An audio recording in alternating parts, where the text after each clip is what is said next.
1964 land assignment ചട്ടങ്ങളിൽ വരുത്തിയ ഭേദഗതികളാണ് ഇന്നത്തെ മന്ത്രിസഭായോഗം റദ്ദാക്കിയത്.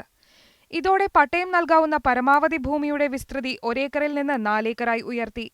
വീട് വച്ച് താമസിക്കുന്ന 4 ഏക്കർ വരെ ഭൂമിക്ക് ഇനി പട്ടയം നൽകും. ഈ അസൈൻ ചെയ്യുന്ന ഭൂമിക്കുള്ള മാക്സിമം ലിമിറ്റ്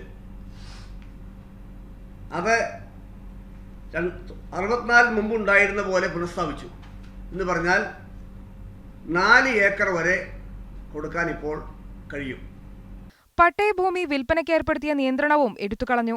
നേരത്തെ പട്ടയം ലഭിച്ച് 25 വർഷത്തിനു ശേഷം മാത്രമാണ് ഭൂമി കൈമാറ്റം അനുവദിക്കപ്പെട്ടിരുന്നത്.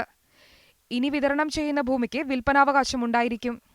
ഇടുക്കിയിൽ ഭൂമിക്ക് പട്ടയം വിതരണം ചെയ്യുന്ന സാഹചര്യത്തിലാണ് ഈ തീരുമാനമെങ്കിലും മറ്റു പ്രദേശങ്ങളിലും കൈമാറ്റങ്ങൾക്കും പട്ടയ വിതരണത്തിനും ഈ തീരുമാനം ബാധകമാകും. മത്സ്യത്തൊഴിലാളി കടാശ്വാസ പദ്ധതി അനുസരിച്ച് മത്സ്യത്തൊഴിലാളികളുടെ വായ്പകൾക്ക് 1 വർഷത്തേക്ക് കൂടി മൊറട്ടോറിയം പ്രഖ്യാപിക്കും.